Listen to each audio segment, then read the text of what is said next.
ದರ್ಶನ್ಗೆ ಮತ್ತೆ ಶುರುವಾಯಿತು ಜಾಮೀನು ಟೆನ್ಷನ್. ಇಂದು ಸುಪ್ರೀಂ ಕೋರ್ಟ್ನಲ್ಲಿ ಮೇಲ್ಮನವಿ ಅರ್ಜಿಯ ವಿಚಾರಣೆ ನಡೆಯುತ್ತೆ. ರೇಣುಕಾಸ್ವಾಮಿ ಕೊಲೆ ಕೇಸ್ನಲ್ಲಿ ಹಾಗಾದ್ರೆ ದರ್ಶನ್ಗೆ ಸಿಕ್ಕಿರುವಂತ ಬೇಲ್ ರದ್ದಾಗುತ್ತಾ? ಸುಪ್ರೀಂ ಕೋರ್ಟ್ ನಿರ್ಧಾರದ ಬಗ್ಗೆ ದರ್ಶನ್ಗೆ ಈಗ ಟೆನ್ಷನ್ ಶುರುವಾಗಿದೆ. ಈಗಾಗಲೇ ಹೈಕೋರ್ಟ್ನಲ್ಲಿ ದರ್ಶನ್ ಸೇರಿದಂತೆ ಪವಿತ್ರ ಗೌಡ ಉಳಿದಂತ 17 ಆರೋಪಿಗಳಿಗೂ ಕೂಡ ಬೇಲ್ ಸಿಕ್ಕಿದೆ.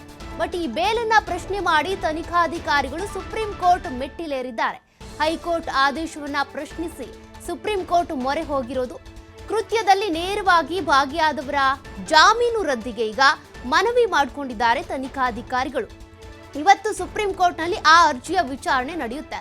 ಹಾಗಾದ್ರೆ ಜಾಮೀನಿನ ಭವಿಷ್ಯ ಏನಾಗಬಹುದು ಅನ್ನುವಂತ ಆತಂಕ ಈಗ ದರ್ಶನ್ಗೆ ಶುರುವಾಗಿದೆ. ಈಗಾಗಲೇ ಬೇಲ್ ಪಡ್ಕೊಂಡು ರಿಲ್ಯಾಕ್ಸ್ ಮೂಡ್ನಲ್ಲಿದ್ರು. ರೇಣುಕಾಸ್ವಾಮಿ ಕೊಲೆ ಪ್ರಕರಣಕ್ಕೆ ಸಂಬಂಧಪಟ್ಟಂತೆ ಜಾಮೀನು ಸಿಕ್ಬಿಟ್ಟಿದೆ, ರೆಗ್ಯುಲರ್ ಬೇಲ್ ಸಿಕ್ಕಿದೆ ಕಾಯಂ ಆಗಿ. ಹಾಗಾಗಿ ಈ ಬೇಲನ್ನ ಪ್ರಶ್ನೆ ಮಾಡಿ ಪೊಲೀಸರು ಈಗ ತನಿಖಾಧಿಕಾರಿಗಳೇನಿದ್ದಾರೆ ಸುಪ್ರೀಂ ಕೋರ್ಟ್ ಮೊರೆ ಹೋಗಿದ್ದಾರೆ. ಈಗಾಗಲೇ 1492 ಪುಟಗಳ ಚಾರ್ಜ್ ಶೀಟ್ ಅನ್ನ ಮತ್ತೆ ಅಧ್ಯಯನ ಮಾಡಿರುವಂತ ತನಿಖಾಧಿಕಾರಿಗಳು ಅದರಲ್ಲಿ 15 ಅಂಶಗಳನ್ನ ಉಲ್ಲೇಖ ಮಾಡಿದ್ದಾರಂತೆ. ಆ ಅಂಶಗಳನ್ನ ಉಲ್ಲೇಖ ಮಾಡಿ ಬೇಲನ್ನ ಪ್ರಶ್ನೆ ಮಾಡಿದ್ದಾರಂತೆ.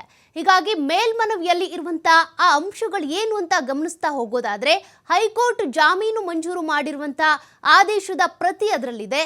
ಕಾಮಾಕ್ಷಿಪಾಳ್ಯ ಠಾಣೆಯಲ್ಲಿ ದಾಖಲಾದಂತ FIR ಮತ್ತು ದೂರಿನ ಪ್ರತಿಯನ್ನ ಕೂಡ ಅದರಲ್ಲಿ ಉಲ್ಲೇಖ ಮಾಡಲಾಗಿದೆ. ಇನ್ನು ರೇಣುಕಾಸ್ವಾಮಿ ಪೋಸ್ಟ್ ಮಾರ್ಟಮ್ ವರದಿ ಕೂಡ ಅದರಲ್ಲಿದೆ. ಪೋಸ್ಟ್ ಮಾರ್ಟಮ್ ಸಂಬಂಧ ವೈದ್ಯರ ಅಭಿಪ್ರಾಯವನ್ನ ಕೂಡ ಸಂಗ್ರಹಿಸಿ ಆ ವರದಿಯನ್ನು ಕೂಡ ಅದರಲ್ಲಿ ಸೇರಿಸಿದ್ದಾರೆ.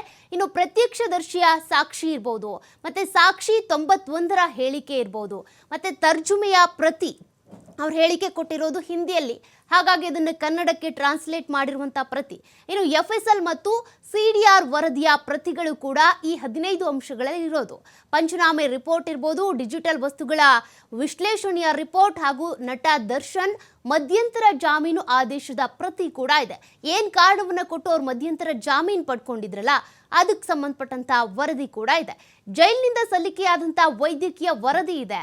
BGS ಆಸ್ಪತ್ರೆ ವೈದ್ಯರು ನೀಡಿರುವಂಥ ರಿಪೋರ್ಟ್ ಇದೆ. ಅಂದರೆ ದರ್ಶನ್ ಅವರು ಸರ್ಜರಿ ಮಾಡಿಸ್ಕೊಳ್ಳೇಬೇಕು ಅನ್ನುವಂಥ ಅನಿವಾರ್ಯ ಕಾರಣವನ್ನು ಇಟ್ಕೊಂಡು ಮಧ್ಯಂತರ ಜಾಮೀನನ್ನು ಪಡ್ಕೊಂಡಿದ್ರು. 6 ವಾರಗಳ ಕಾಲ ಮಧ್ಯಂತರ ಜಾಮೀನು ಸಿಕ್ಕಿತ್ತು.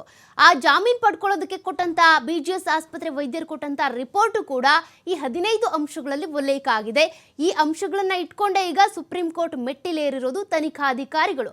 ಹಾಗಾಗಿ ದರ್ಶನ್ ಈಗ ರಿಲ್ಯಾಕ್ಸ್ ಮೂಡ್ನಲ್ಲಿ ಇದ್ರಲ್ಲ, ಬೇಲ್ ಏನಾದರೂ ರದ್ದಾಗ್ಬಿಡುತ್ತಾ ಅನ್ನುವಂಥ ಟೆನ್ಷನ್ ಶುರುವಾಗಿದೆ.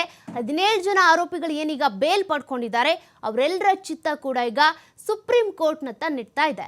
ಹಾಗಾಗಿ ಇವತ್ತು ಕೋರ್ಟ್ನಲ್ಲಿ ಏನಾಗುತ್ತೆ ಕಾದ್ ನೋಡಬೇಕಿದೆ.